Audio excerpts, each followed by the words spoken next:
ಕಡಲೆ ಹಸಿಟ್ಟಿಂದ ಒಂದೊಳ್ಳೆ ಸ್ವೀಟ್ ಮಾಡ್ಬೋದು. ಇದಕ್ಕೆ 2 ಗ್ಲಾಸ್ ಕಡಲೆ ಹಸಿಟ್ಟು ತೊಗೊಂಡಿದ್ದೀನಿ. ಈ ಕಡಲೆ ಹಸಿಟ್ಟಲ್ಲಿರುವಂತಹ ಹಸಿ ಸ್ಮೆಲ್ಲೆಲ್ಲ ಹೋಗಿ ಒಂದೊಳ್ಳೆ ಘಮ ಬರಬೇಕಾದ್ರೆ ಇದನ್ನು ನಾವು ಸ್ಟಾಪ್ ಮಾಡೋಣ. ಅಲ್ಲಿ ತನಕ ಇದನ್ನು ಹುರ್ಕೊಳ್ಬೇಕು. ಈಗ ಇದೊಂದು ಸೈಡಲ್ಲಿ ಇರಲಿ. ಈಗ ಒಂದು ಪಾತ್ರೆಗೆ 3 ಗ್ಲಾಸ್ ನೀರು ಹಾಕ್ತಾಯಿದ್ದೀನಿ. 1 ಗ್ಲಾಸ್ ಸಕ್ಕರೆ ಹಾಕ್ತಾಯಿದ್ದೀನಿ. 2 ಗ್ಲಾಸ್ ಕಡಲೆ ಹಸಿಟ್ಟಿಗೆ 1 ಗ್ಲಾಸ್ ಸಕ್ಕರೆ ಹಾಕಿದ್ರೆ ಸರಿಯಾಗಿರುತ್ತೆ.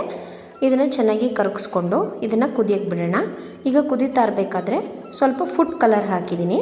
ನಿಮಗೆ ಫುಡ್ ಕಲರ್ ಇಷ್ಟ ಇಲ್ಲ ಅಂದರೆ ಸ್ಕಿಪ್ ಮಾಡ್ಬೋದು. ಈಗ ಈ ಕಡಲೆ ಹಸಿಟ್ಟಿಗೆ 2 ಸ್ಪೂನ್ ರವೆ ಹಾಕಬೇಕು. ರವೆ ಹಾಕಿ ಇದನ್ನು ಸಹ ಚೆನ್ನಾಗಿ ಹುರ್ಕೋಬೇಕು. ಈ ರವೆ ಹಾಕೋದ್ರಿಂದ ಈ ಒಂದು ಸ್ವೀಟಿಗೆ ಒಂದು ಒಳ್ಳೆ ಕನ್ಸಿಸ್ಟೆನ್ಸಿ ಸಿಗುತ್ತೆ.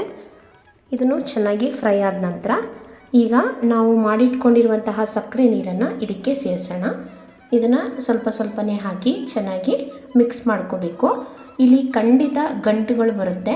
ನೀವು ಇನ್ನೂ ಒಂದು ಮಾಡ್ಬೋದು.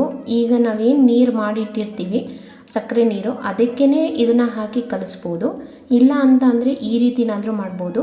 ಇದನ್ನೆಲ್ಲ ಚೆನ್ನಾಗಿ ಮಿಕ್ಸ್ ಆದ ನಂತರ ಇಲ್ಲಿ ನಾನೀಗ ಒಂದು 4 ಟೇಬಲ್ ಸ್ಪೂನ್ ತುಪ್ಪ ಹಾಕ್ತಾಯಿದ್ದೀನಿ. ಇದಿಷ್ಟನ್ನು ಸಹ ಚೆನ್ನಾಗಿ ಮಿಕ್ಸ್ ಮಾಡಿ 10 ಮಿನಿಟ್ಸ್ ಆದರೂ ಲೋ ಫ್ಲೇಮ್ನಲ್ಲಿ ಇದನ್ನು ನಾವು ಚೆನ್ನಾಗಿ ಮಿಕ್ಸ್ ಮಾಡ್ಕೋತಾ ಇರಬೇಕು.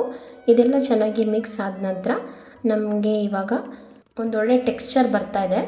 ಸೊ ಈಗ ನಮ್ಮ ಈ ಕಡಲೆ ಹಸಿಟ್ಟಿನ ಸ್ವೀಟ್ ರೆಡಿ ಆಗ್ತಾ ಇದೆ. ಇದಕ್ಕೆ ನಾವಿವಾಗ ಸ್ವಲ್ಪ ಗೋಡಂಬಿ ಮತ್ತು ಏಲಕ್ಕಿ ಪೌಡ್ರನ್ನು ನಾನು ಹಾಕ್ತಾಯಿದ್ದೀನಿ.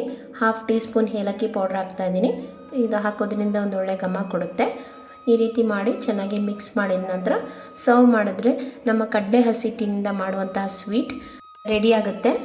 ಇದಂತೂ ಮಕ್ಕಳಿಗೆ ತುಂಬಾ ಇಷ್ಟ ಆಗುತ್ತೆ. ಆರೋಗ್ಯಯುತವಾಗಿ ಕೂಡ ಇದೆ. ಇದನ್ನು ಮನೇಲಿ ಒಂದು ಸರಿ ಟ್ರೈ ಮಾಡಿ. ಚೆನ್ನಾಗಿ ಬಂದರೆ ನನ್ನ ಚಾನಲ್ನ ಸಬ್ಸ್ಕ್ರೈಬ್ ಆಗೋದನ್ನ ಮಾತ್ರ ಮರಿಬೇಡಿ. ಯಾವಾಗಲೂ ಒಂದೇ ರೀತಿ ಸ್ವೀಟ್ ಮಾಡೋದಕ್ಕಿಂತ ಈ ರೀತಿ ಏನಾದರೂ ಡಿಫ್ರೆಂಟಾಗಿ ಟ್ರೈ ಮಾಡಿ. ನಿಮಗೆ ಈ ವಿಡಿಯೋ ಇಷ್ಟ ಆಗಿದೆ ಅಂತ ಅನ್ಕೋತೀನಿ. ವಿಡಿಯೋ ಇಷ್ಟ ಆಗಿದ್ದರೆ ಲೈಕ್ ಮಾಡಿ, ಶೇರ್ ಮಾಡಿ ಫ್ರೆಂಡ್ಸ್ ಆ್ಯಂಡ್ ಫ್ಯಾಮಿಲಿ ಜೊತೆಗೆ.